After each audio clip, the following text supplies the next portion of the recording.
सभी को जय सियाराम। मैं कुलदीप पांडे, प्रदेश अध्यक्ष अखिल भारतीय जनसंघ।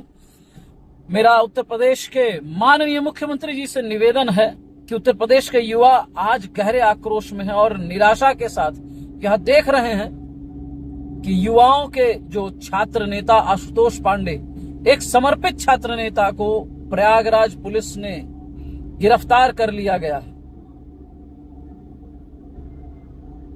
आशुतोष पांडे पिछले कई वर्ष से लगातार छात्रों की आवाज बनकर खड़े हैं, चाहे वो आरओ, एआरओ, यूपी पुलिस, लेखपाल, यूपीएसआई, एसएससी जीडी सहित अनेक भर्ती परीक्षाओं में हो रहे पेपर लीक, भर्ती घोटालों और अनियमितताओं के खिलाफ उन्होंने शांतिपूर्ण आंदोलन किया है।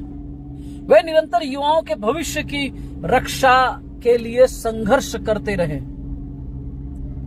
सबसे दुखद और चिंताजनक बात यह है कि आज 3 जून 2026 को आशुतोष पांडे की टीजीटी ट्रेंड ग्रेजुएट टीचर्स परीक्षा थी, लेकिन सरकार की गिरफ्तारी के कारण वह परीक्षा देने से वांछित हो गए। जेल प्रशासन द्वारा जारी आधिकारिक पत्र में स्पष्ट रूप से लिखा गया है कि आशुतोष कुमार पांडे, जो कि न्यायिक हिरासत में है, पुलिस सुरक्षा में परीक्षा केंद्र तिलकधारी सिंह इंटर कॉलेज प्रयागराज पर ले जाया जाए। फिर भी व्यवस्था में इतनी लापरवाही बरती गई कि एक मेहनती छात्र अपने महत्वपूर्ण परीक्षा नहीं दे पाया।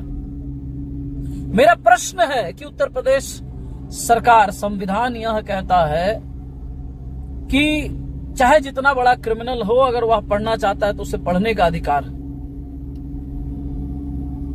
तो सत्य की लड़ाई लड़ने वाले, एक साधारण से शांतिपूर्वक आंदोलन करने वाले नेता, छात्र नेता आशुतोष पांडे को परीक्षा देने के लिए क्यों नहीं ले जाया गया? माननीय मुख्यमंत्री जी, एक तरफ आप युवाओं के उज्जवल भविष्य की बात करते हैं, दूसरी तरफ पेपर लीक की घटनाओं पर चुप्पी साध ली जाती है।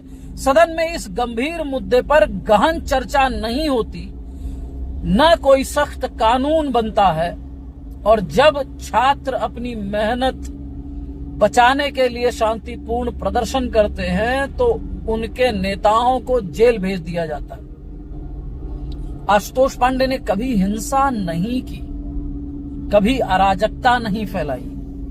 उन्होंने सिर्फ छात्रों के अधिकारों की लड़ाई लड़ी है, लेकिन दुर्भाग्य से वर्तमान व्यवस्था को यह सहन नहीं हुआ और एक आम छात्र इतनी बड़ी आवाज बनकर खड़ा हो। मैं आपसे निवेदन करता हूं, आशुतोष पांडे को तुरंत रिहा किया जाए। उनकी बर्बाद हुई टीजीटी परीक्षा के लिए विशेष व्यवस्थाएं की जाएं ताकि उन्हें न्याय मिल सके। पेपर लीक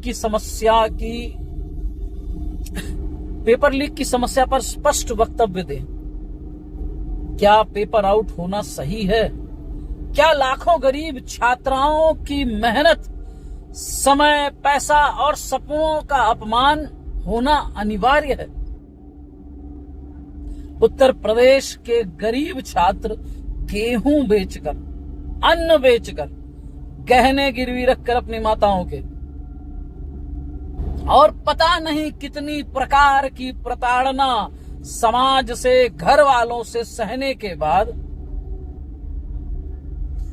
अपनी परीक्षा की तैयारी करते हैं। उनके भविष्य के साथ बार बार खिलवाड़ इस सरकार की छवि को नुकसान पहुंचा रहा है, और पेपर लीक होना यह स्पष्ट रूप से सरकार की विफलता को प्रदर्शित करता है। अंत में मैं सिर्फ यही कहना चाहता हूं, अगर आवाज उठाना गलत है तो मैं यह गलती बार बार करूंगा। अगर छात्रों और युवाओं के लिए लड़ना गलत है तो मैं यह गलती पूरे समर्पण के साथ करूंगा। अगर देश के भविष्य, हमारे छात्रों की लड़ाई लड़ना गलत है तो मैं यह गलती पूरे दिल से बार बार करूंगा। मेरा केंद्र और प्रदेश सरकार से आग्रह है, सात्विक संघर्ष करने वाले युवा नेताओं का भविष्य बर्बाद न किया जाए। पेपर लीक पर सख्ती से कार्यवाही करें, युवाओं को नौकरी दें, उनके भविष्य का चिंतन करें। इस देश के यशस्वी प्रधानमंत्री 2047 में विकसित भारत का चिंतन करते हैं, समृद्ध भारत का चिंतन करते हैं, चर्चा करते हैं। मैं प्रश्न करना चाहता हूं केंद्र सरकार और प्रदेश सरकार से, क्या इन्हीं नीतियों पर आपका 2047 का ये जो सपना, जो ये झूठा छली सपना आप समाज को दिखा रहे हैं, क्या इन्हीं नीतियों पर आपके ये सपने सच होंगे? ये खोखले सपने समाज को दिखाना बंद करिए। समाज को सही व्यवस्था, सही विचारधारा और समाज को हो रही परेशानियां सरकार के कारण उनका निवारण करिए, ताकि भविष्य में यह देश आपको सम्मान से देख सके, अपमान से नहीं। 2047 की जो बात है विकसित भारत की, यह मात्र कल्पना नजर आती है आपके कृत्यों को देखते हुए।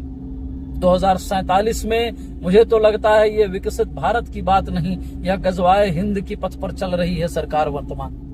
ज्यादा कुछ ना कहकर मैं सभी को प्रणाम करता हूं। सभी को जय जय सिया राम, जय जनसंघ, जय हिंद, जय गौ माता।